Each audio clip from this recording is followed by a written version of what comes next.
कुछ करता ही नहीं कि भाई गंदा हो जाएगा। वहाँ पे सब लोग सुबह उठ के ताला लगा देते हैं और दूसरी सिटीज चले जाते हैं कचरा करने। तुम अभी जाके देखोगे इंदौर पे ताला लगा हुआ रहेगा। यहाँ तुम किसी का गला काट दो कोई दिक्कत नहीं, लेकिन काटने के बाद उसे गीले कचरे और सूखे कचरे में ध्यान से डालना।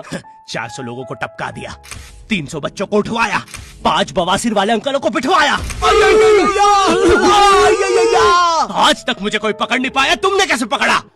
वो आपने ये गीला कचरा सूखे रहने दीजिए, मैं देख लूंगा। तो मैं इंदौर के एक पास वाले गांव खिड़किया में रहता हूँ। खिड़किया इतना छोटा गांव है, वहाँ एक वाईफाई नेटवर्क में पूरा गांव कवर हो जाता है। इनफैक्ट खिड़किया नाम भी उस वाईफाई नेटवर्क का ही था, तो गांव वालों ने सोचा यही रख लेते हैं। तो अभी खुद का चला लॉक हो गया मेरे गाँव का नाम, किसी ने वो वाईफाई हैक कर लिया है। इतना छोटा गाँव है, तुम नॉर्मली भी चलोगे तो ऐसा लगेगा कि 80 की स्पीड पे जा रहे हो। चीजें इतनी तेज साइड से निकलती है भाई, यहाँ इंसानों के लिए स्पीड ब्रेकर्स लगे और भागते समय तो हेलमेट पहनना पड़ता है। मेरे गाँव में लौंडे लड़के बोलते हैं अपनी लोकेशन भेज, फिर उन्हें पता चलता है वो ऑलरेडी लोकेशन पर ही है। यहाँ जितने लोग हैं उससे ज्यादा तो दिल्ली में लड़कियों के मेल बेस्ट फ्रेंड्स होते हैं। इतना खाली गांव है, लोग अपनी ही गुंजी हुई आवाज से बात कर रहे होते हैं। भाई मेरा गांव मैन वर्सेस वाइल्ड के एक एपिसोड तक में है। दोस्तों मुझे नहीं पता मैं ये कहाँ आके फंस चुका हूँ। मुझे तो ये भी नहीं लगता कि मैं यहाँ से जिंदा वापस जा पाऊंगा। यहाँ तो अपना मूत भी चैन से नहीं पीने देते लोग, वो भी आकर छीन लेते हैं। मेरे गाँव में हर जगह बेटी पढ़ाओ बेटी बचाओ लिखा है, जो की बेटियों से लिखवाया है उनके स्कूल छुड़वा के। इतने अंगूठा छाप लोग पढ़ लिखने के बाद भी पेन से अंगूठा बनाते हैं। हाँ, पेन से फिंगरप्रिंट बनाने की कोशिश करते हैं। इनके सामने लड़की भी घोड़ी बनेगी तो उसे भी चराने ले जाएंगे। इतने गवारे मेट्रो की पटरी पे हक देते हैं। भाई मेरे गांव में जब अंग्रेज थे तब गुलामी भी वही करते थे, क्योंकि तुम ये गांव वालों से कुछ नहीं करवा सकते। यहाँ 3-3 दिन तक बिजली नहीं आती है, लेकिन फिर भी कोई खंबे से चिपक के मर जाता है। यहाँ पे एक 10th क्लास की कोचिंग थी और भाई ये कोचिंग पूरी प्रॉपर थी। वो तुम्हारे मोहल्ले की ट्यूशन जैसी नहीं, जहाँ वो बालों में टावल बांधकर निक्कर स्लीपर में एक दीदी तुम्हें पढ़ाती थी। वो दीदी के घर पे इतने सारे बच्चे आते थे पढ़ने, दीदी को पता ही नहीं कौन क्या है। दीदी छोड़ो, बच्चों को नहीं पता टीचर कौन है। एक बच्चा पढ़ाई में अच्छा है, सब लोग उसको ही टीचर समझ रहे हैं। वो बच्चे ने अपनी अलग कोचिंग खोल रखी है बीच में, वो नए टीचर्स लेके आ रहा है। स्टूडेंट्स, ये है मिस्टर अब्राहम जी, अब से आपको केमिस्ट्री यही पढ़ाएंगे। वो दीदी के घर में दीदी से ज्यादा सक्सेसफुल हो गया है। दीदी अभी भी एक कमरे में है, उसने दूसरे कमरे में बिल्डिंग बना दी है। इतने छोटे छोटे बच्चे कोचिंग जाते हैं आजकल, और वो बेचारे आज और कल ही जा पाते हैं, क्योंकि परसों तो उन्हें कोई ओमनी वैन में पकड़ के ले जाता है। इतना कंपटीशन आ गया है, बच्चे 6वीं 7वीं छोड़ के यूपीएससी प्रिपरेशन कर रहे हैं और वो फिर भी फेल हो जा रहे हैं। हाँ, क्योंकि यूपीएससी वाले उधर 6वीं 7वीं के क्वेश्चन पूछ रहे हैं। एक क्वेश्चन था यूपीएससी का कि तुम कितनी बार 100 में से 10 माइनस कर सकते हो, और आंसर है एक बार, क्योंकि फिर तुम 90 में से 10 माइनस कर रहे हो। ये एग्जाम से आईपीएस पुलिस ऑफिसर बनते हैं। अब समझ में आ रहा है देश में इतना क्राइम क्यों है। आधा क्राइम तो आईपीएस वाले ही कर रहे हैं एग्जाम वालों को मार के, कि सालों 17-17 घंटे पढ़ा के ये पूछ रहे हो। तो मेरे गांव में जो कोचिंग थी भाई, उसका सर 10th पढ़ा के सन की हो गया था, क्योंकि भाई उसकी जिंदगी 10th की लूप में फंसी हुई है। उसकी 10th खत्म होते ही फिर चालू हो जाती है। बच्चों के मम्मी पापा उन्हें 10th के बाद कंप्यूटर गिफ्ट करते हैं। सर के पास 70 कंप्यूटर हो गए हैं। हाँ, उनके मम्मी पापा आज तक गिफ्ट कर रहे हैं, और वो भी उस जमाने का विंडोज एक्सपी। सर बेचारा सारे कंप्यूटर जोड़ के GTA 5 खेलता है।